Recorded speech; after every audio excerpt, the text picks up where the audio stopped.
नमस्कार बंधुरा आज के शिवरात्रि पुजो उपलक्षे आरेकटी छोट्ट ब्लग निये आमी चले आसलाम। तो एखाने शाड़ी ब्लाउज गयनागाटी सब रेडी करे आमी आर ऋषि सेजे निलाम। तो आमी होच्छे उपোस करेछि आजके। आमी बाड़ीतेई जल ढालबो, ढेले तारपर मंदिरे जाबो, मंदिरे ढेले एसे आमी उपोस भेंगे निब। आर ओ होच्छे 4 प्रहर गोटा रात जेगे उपोस थेके जल ढालबे बाबार माथाय। ओ प्रत्येकबार ताई करे। तो आमी तो अतक्षण उपास थाकते पारबो ना, आमी मंदिरे ढेले एसे उपास भंग करे निब। तो आमी बाड़ीते पंचामृत तो बानिये निয়েছিলাম दूध दई घी मधु चीनी दिए, सेटी दिए बाबार माथाय आमी अभिषेक करे निচ্ছি। तारपरे होच्छे जल दिए अभिषेक करब। एगुलो करार पर तो जल दिए करते हैं, परिष्कार करते हैं, तुमी जानोई। आर होच्छे এসে ঋষিও হচ্ছে বাড়িতে প্রথম প্রহরেরটা করে নিল। তো ওকে আমি বললাম যে বাড়িতে প্রথমে সবার আগে করতে হয়, তারপরে মন্দিরে যাব, গিয়ে দুজনে মিলে একসাথে করব, তারপরে বাড়ি এসে ও বাকি 3 প্রহরেরগুলো করবে। সারা রাত আজকে ও জাগা, ওর সাথে সাথে আমাকেও জাগতে হবে। তারপরে হচ্ছে যথারীতি এখানে জল দিয়ে অভিষেক করে নিলাম পঞ্চামৃত অভিষেকের পরে। তারপরে চন্দন মাখিয়ে বেলপাতা দিয়েও বাবাকে অভিষেক করালাম। নন্দী মহারাজকেও হচ্ছে তোমার বেলপাতা অর্পণ করেছি। আর হচ্ছে তোমার তারপরে পুষ্প দিয়ে অভিষেক করাবো।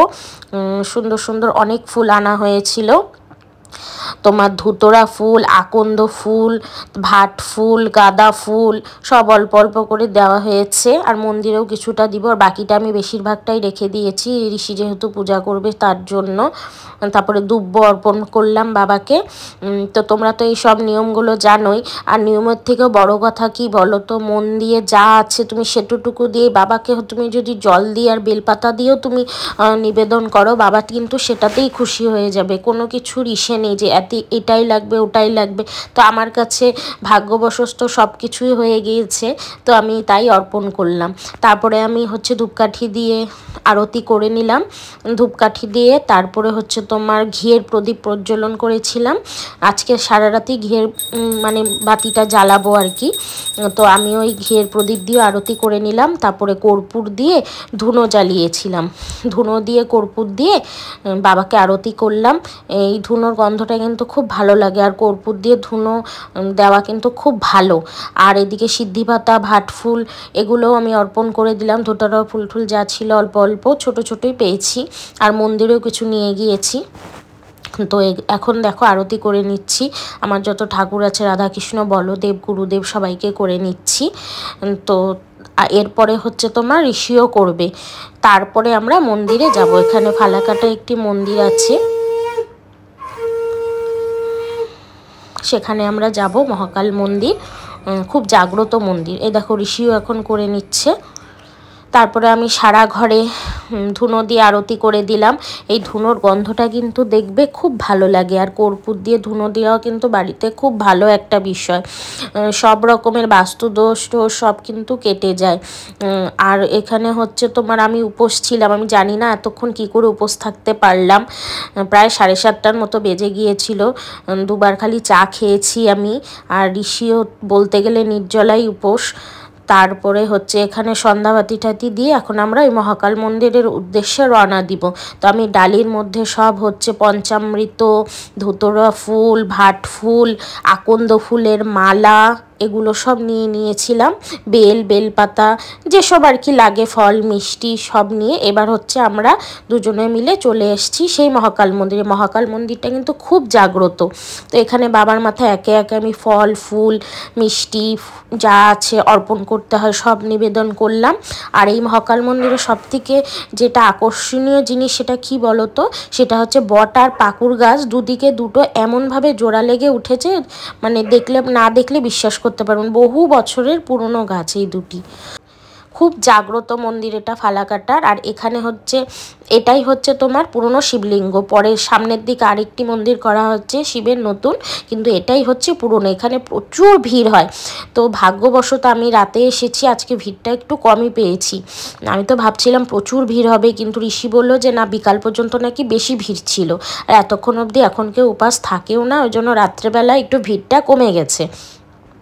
যাই হোক, তারপরে এখানে একটা রাধাকৃষ্ণ মন্দিরও আছে। আমরা বাবার মাথায় জল ঢেলে সেখানে রাধাকৃষ্ণ তো মন্দিরে তো আমি যাবই, তোমরা জানোই, যেহেতু আমি রাধাকৃষ্ণের ভক্ত আর ঋষি হচ্ছে শিবের ভক্ত।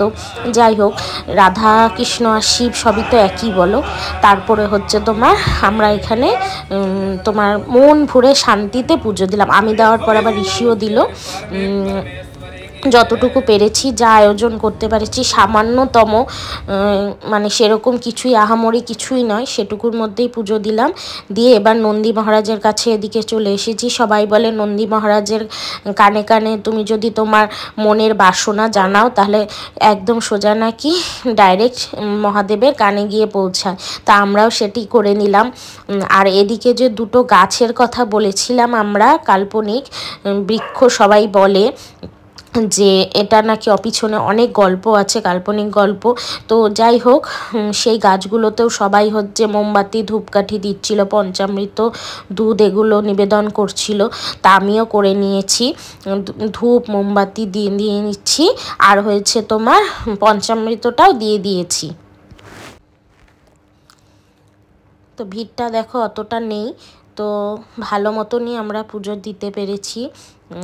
খুব শান্তি মতন করে অনেক দিন পর দিলাম, নাহলে এত ভিড় থাকলে না মন দিয়ে দেখবা পুজো দেওয়া যায় না শান্তি মতো। তো ঋষিও এখানে মোমবাতি জ্বালিয়ে নিচ্ছিল, মোমবাতি ধূপকাঠি সব কিছু। আর হচ্ছে তোমার আশেপাশটা খুব সুন্দর লাগছিল দেখতে। আর পাশ দিয়েই মুজনাই নদী বয়ে গেছে। তোমার এই মন্দিরটার পাশ দিয়ে এক অলৌকিক পরিবেশ তৈরি হয়েছিল, মানে না দেখলে বিশ্বাস করা যায় না, এত সুন্দর। দেখো তোমরা, এই যে এই গাছটা, এদিকে একটা গাছ, ওইদিকে আর একটা গাছ, দেখেছো? আর আমি তোমাদেরকে মন্দিরটা একটু হালকা করে ঘুরিয়ে দেখালাম। তো মোটামুটি যতটুকু পেরেছি পূজার ফাঁক দিয়ে ততটুকুই দর্শন করালাম। তো এই গাছটি যে আছে বটবৃক্ষ আর পাকুড় বৃক্ষ, তো এদেরকে হচ্ছে তোমার মোমবাতি ধূপকাঠি এগুলো হচ্ছে দিয়ে আরতি করে নিলাম। আর প্রচণ্ড না পিছলে হয়ে গেছিলো জায়গাটা, মানে হাঁটতে খুব ভয় লাগছিল, যেহেতু এত দুধ দই ঘি মধু পড়েছে। তো যাই হোক, তারপরে হচ্ছে পঞ্চামৃতিও দিয়ে দিলাম। আর এদিকে আরেকটা গাছ আছে পাকুড় গাছ, সেখানেও হচ্ছে দেখো কত লোকে মানসিকের সুতো বেঁধে রেখেছে। তো এখানেও হচ্ছে তোমার দিয়ে দিলাম। এই দুটো গাছ কিন্তু গোড়া দুটো কিন্তু আলাদা, কিন্তু আগা দুটো এক হয়ে গেছে, মানে যত উঁচু হয়েছে উঁচু হয়ে দুটা মাথা একসাথে এক হয়ে গিয়েছে। তারপরে যথারীতি আমরা আড়াই পাক করে নিলাম। শিবের মন্দিরে তো জানোই আড়াই পাক ঘুরতে হয়, গোটাটা ঘুরতে হয় না, ডেঙোতে হয় না। তো ঋষি বলল যে একটু ভিডিও করবে, তো করছিল। তো আমরা প্রদক্ষিণ করছিলাম বাবার মন্দিরটা আড়াই পাক করে নিয়ে আমরা নতুন যে মন্দিরটা আছে আরেকটা আছে ওদিকে যাব। তো এখানে একটুখানি সন্দেশভোগ নিবেদন করে দক্ষিণা দিয়ে আমরা আরেকটা যে নতুন মন্দির করেছি শিবেরই পাশেই, সেখানে গেলাম, গিয়ে একটু চরণামৃতও নিয়ে নিলাম, কারণ উপোস ভেঙে আমাকে খেতে হবে। এই দেখো এই সেই মন্দিরটা। তারপরেই হচ্ছে তোমার রাধাকৃষ্ণ মন্দিরে চলে এসেছি। এখানে একটু সন্দেশভোগ দিয়ে ঋষির নামে পুজো দিলাম, একটু আরতি করলাম, দক্ষিণা দিলাম। তো যাই হোক, খুব ভালো লাগলো। এরপরে আমি বাড়ি গিয়ে উপাস ভেঙে নিব। আর ঋষি 4 প্রহরের জেগে উপাস করবে, ওর একটা বড় আলাদা ব্লগ আসবে, ওখানে ঋষির সমস্ত পুজোগুলো তোমরা সবাই দেখতে পারবে। তো ঋষিও এখানে পূজা করে নিল। তো তোমরা সবাই ভালো থেকো। আর ঋষি হচ্ছে যেহেতু শিবের ভক্ত, ঋষির জন্য এই দিনটা খুব স্পেশাল। তোমরা সবাই প্রার্থনা করো ও যেন ভালো থাকে, আর সবাই যেন ভালো থেকে। আর এইভাবেই আমাদের পাশে থেকো, আমাদেরকে সাপোর্ট করো, কোনো ভুল ত্রুটি হলে ক্ষমা করে দিও, আর বন্ধুর মতন পাশে থেকো। আর হচ্ছে আমাদেরকে ভালোবাসা দিও। টাটা। আর একটি ব্লগে খুব তাড়াতাড়ি দেখা হবে।